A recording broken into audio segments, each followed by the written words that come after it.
The broadcast is now starting. All attendees are in listen-only mode. Hello everyone, my name is Jillian Schaefer and I'm the Marketing Coordinator for SWK Technologies.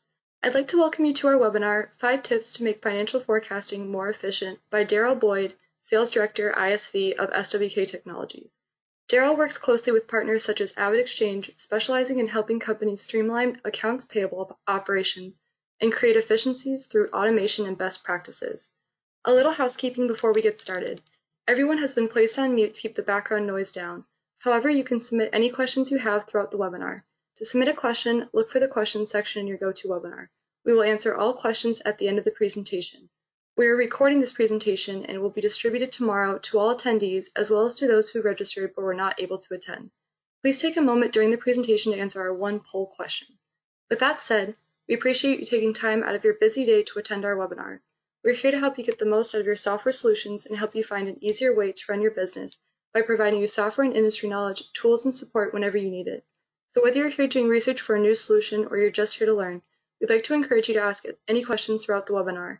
Lastly, as a quick reminder, SWK is constantly sharing important updates and software tips and tricks on our social media channels. So we encourage you to follow us on Twitter, LinkedIn, Facebook, and subscribe to our YouTube channel. Without further ado, I'll hand it over to Daryl. Thanks, Jolene.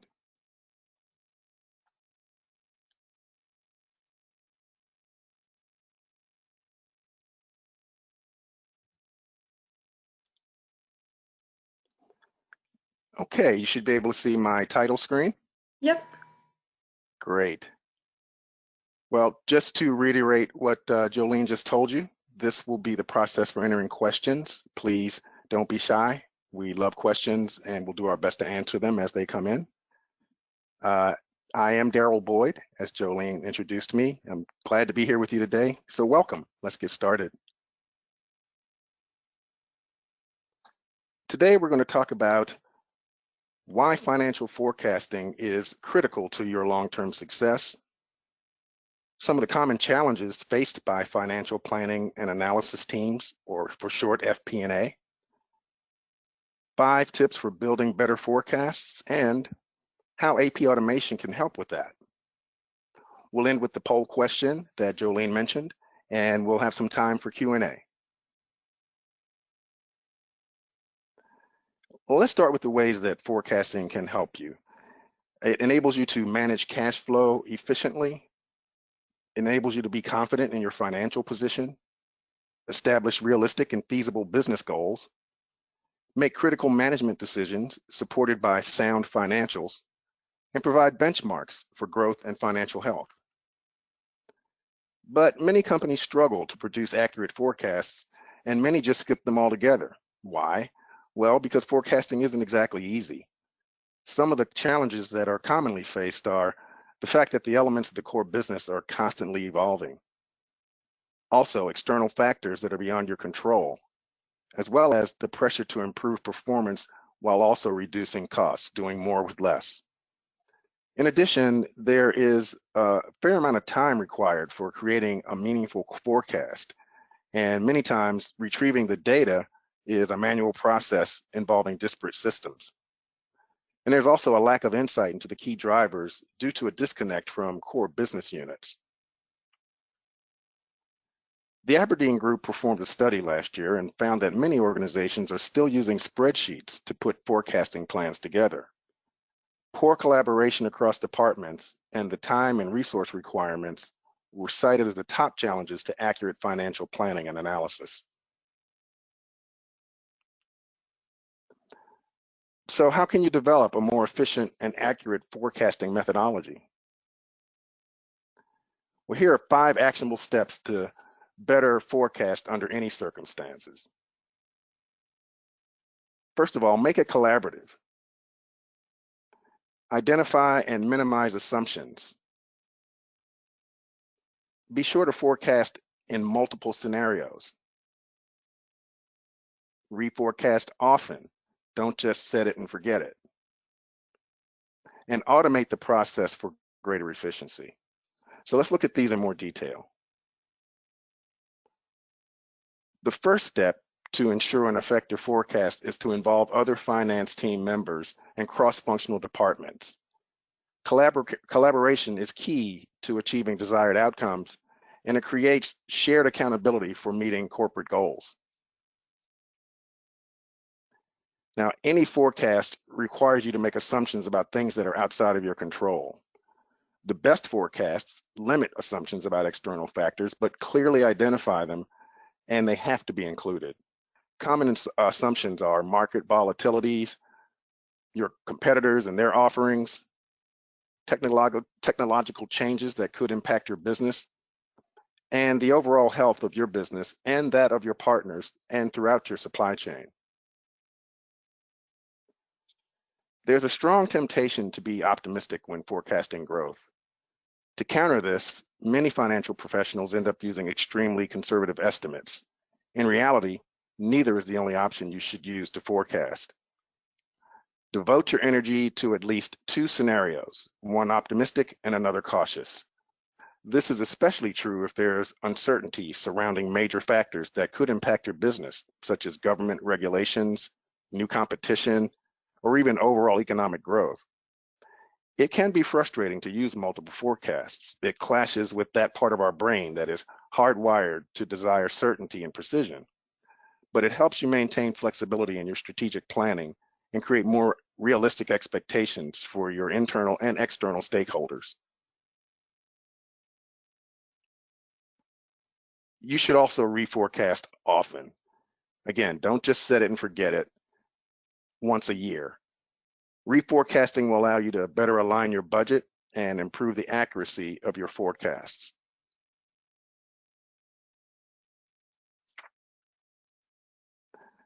Finally, automating your processes and building a scalable financial system that enables your team to focus more on analyzing data than retrieving and entering it doesn't just start at the forecasting level. Instead, build it from the foundation up to support AP processing.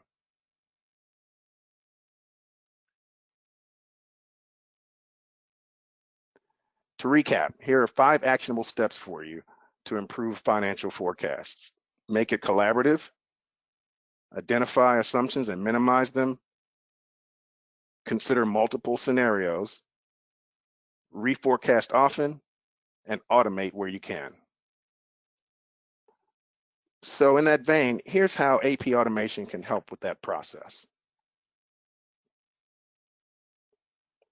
Firstly, it affords you better cash flow and visibility and control over the process by creating a central repository of all payment-related files and giving you anytime, anywhere access to those invoices from any device that will launch a browser. So totally mobile capable, does not use an app, but it's mobile responsive. So you can access the system from anywhere at any time.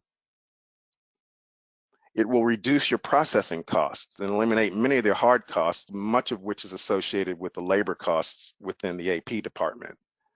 The streamlined process will limit the amount of time it is required for employees to engage in menial tasks. And oh, by the way, electronic payments generate rebates that will provide an additional revenue stream for you. There's enhanced security with the AvidXchange system that will mitigate fraud incidents and reduce the likelihood that you will experience them. It creates and automatically enforces tighter internal controls, and a key benefit is the reduction of the volume of paper that's involved in the process, both on the invoice end and the payment end. And in the end, this process will help to improve your relationships with your suppliers. We'll talk about how AvidXchange provides not just software, but services as well that will help to deepen those relationships. AvidXchange offers 2 main components of the automation solution: AvidInvoice for invoice processing and AvidPay for business-to-business payment processing. Now let's start with AvidInvoice. To better understand the benefits of automated accounts payable solutions, it's important to look at the similarities and the differences of these 2 methods for handling accounts payable. This can also help you identify bottlenecks in your process that can be solved with automation. So what you're looking at now is what I'll call sort of a generic view of the scenario before automation. And not every one of these steps is necessarily part of your process, but this is a good representation of the process, wherein the accounts payable process starts when an invoice is received by the AP department. And they can come through a variety of different methods, electronically through email or fax, but also through the postal service, interoffice deliveries, or even a colleague drops paperwork off on your desk or in your inbox. When AP processes aren't centralized, handling and processing each new invoice can be an adventure. Now, once the invoices are received, they're either physically handed to an AP manager or team member, or forwarded if they came in via email. Then they're manually typed into the accounting system, or they might be scanned in as well to create a digital record. Now, this is a best case scenario and assumes an enterprise resource planning or ERP system is in place. However, it still offers plenty of opportunity for manual errors and typos. Well, after automation, because now you can take advantage of AvidXchange software as a service as well as service teams, the process is streamlined and simple. What you're left to do is code, approve payments, and select payments for issue. The process is shortened by about 2.5 times the time that it usually takes to process invoices and issue payments. Invoices are imported into the system in 3 different ways. By email, they can be scanned by you directly into the system, or they can be received as hard copies through the mail to a designated lockbox where your invoices are gathered and scanned into the system twice daily. Now, once AvidXchange receives the invoice, they'll extract all the header detail around the invoice, including the invoice number, the amount, all the pertinent information pertaining to that invoice. Now, once that's gathered and created as part of the invoice record, this will initiate an approval of the invoice based on predefined rules, conditions, and logic that you have told us about that are part of your standard approvals process. Here you've got a view into the user interface, and what you're looking at now is the pending approval queue that shows all the invoices requiring action specific to each user. It could be a review, it could be coding, or it could be final or intermittent approval. Users have easy access to all the pertinent data, again, from the invoice number, supplier ID and name, the amount of the invoice, etc. A manual approval process and paper invoices slow down payables and consume a lot of AP's hours and result in things like missed discounts or late payments. AvidXchange Invoice makes approving invoices as simple as selecting an invoice and clicking approve in the top right corner. You can even approve multiple invoices simultaneously by checking the box next to them and clicking the approve button.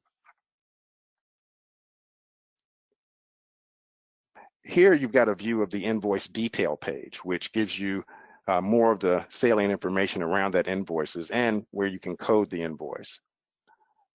On the left side of this image, you see the detail page from the invoice header with all that information that's been keyed in by folks called indexers at AvidXchange. And on the right, you've got an image of that invoice that's been captured, and that is actually a PDF and is fully portable. So you can save it elsewhere if you want to create a secondary repository, or you can print it out. It can do anything that you could ordinarily do with a PDF. AvidXchange also has some smart coding tools that will help pre-populate certain information for you, saving time and reducing the amount of tedious manual steps that have to be taken in order to code an invoice. As an example, you can use a default GL code. So whenever you receive an invoice from a specific supplier, the entire amount of that invoice will pre-populate to a specified account code. There's also a technique called use previous, where the system, quote unquote, remembers how an invoice was previously coded. The subsequent time an invoice is entered, the system will remember the distribution lines associated with that particular supplier, the supplier account number, etc.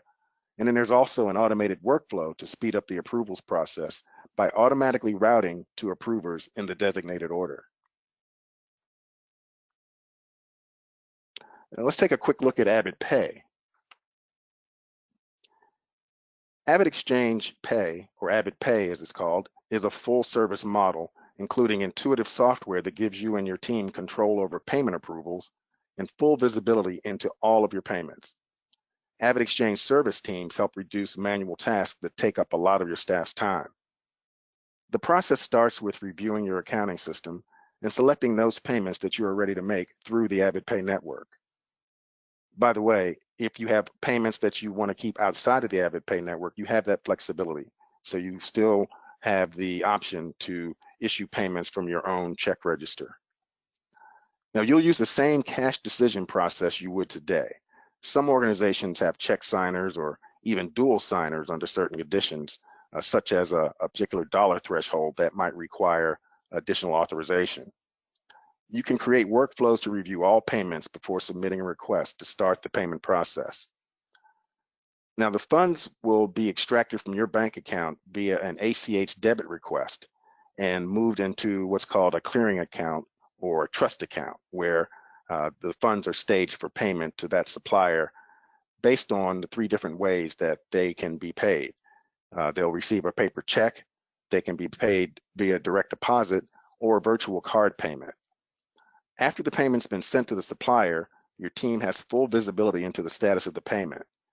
The AvidPay service team also follows up with suppliers on your payments during the first 30 days after the payment's been issued.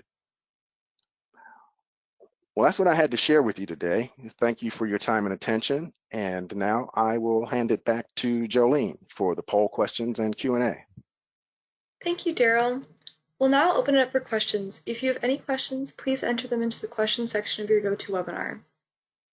And just a reminder, everyone, we do have a subject matter expert here. This is a great opportunity to have your questions answered in real time. And while we let those come in, I'll launch the poll.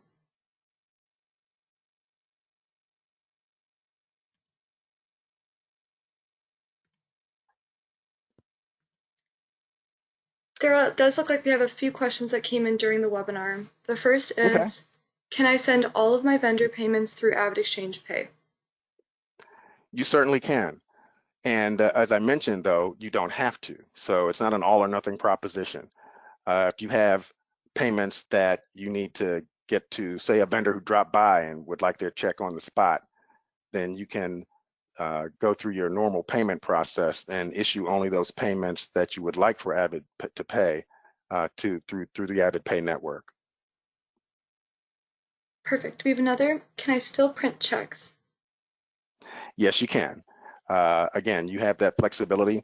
You can print your own checks outside of the AvidPay network, and AvidXchange will only charge you for those payments that you request they pay on your behalf. Perfect. And another one came through. Will my invoice approval process need to change? You know, everyone's situation has its own nuances and peculiarities. The implementation team will painstakingly go through your process with you and convert your manual process into an automated electronic process. Now, in the course of doing that, they'll seek to optimize the process for you, meaning they will avoid baking in any inefficiencies that currently exist in your process. As an example, in the manual process, each step in the approvals process has a particular amount of time that's allocated to perform that task. In the manual world, you can assume it's going to take longer than it would in the electronic world, where you've got point and click capability. So one of the things that could change is you'll allocate less time at each step of the approvals process because you don't need as much time. But by the same token, if there are some things about your process that for whatever reason take a little more consideration to be able to convert them to an electronic process, again, that's something that the implementations team will go through with you painstakingly. So short answer is it might change, but typically it's going to change for the better. We have another that came through. Can an invoice be divided up into several different GL accounts? Yes. So even though I mentioned, for example, that you can use some of the smart coding features like a default GL, once the invoice is, or the invoice record is created, you have total capability to go in and adjust those distributions according to what you know makes sense for that particular invoice. So you can distribute by discrete dollar amounts or by percentages, but yes, you can definitely go in and reallocate across different GL codes. Perfect. Well, I think that's all the questions we have for today. So thank you so much, Daryl, for your time and your informative presentation. Thank you for the opportunity, and have a good day, everyone. Thank you.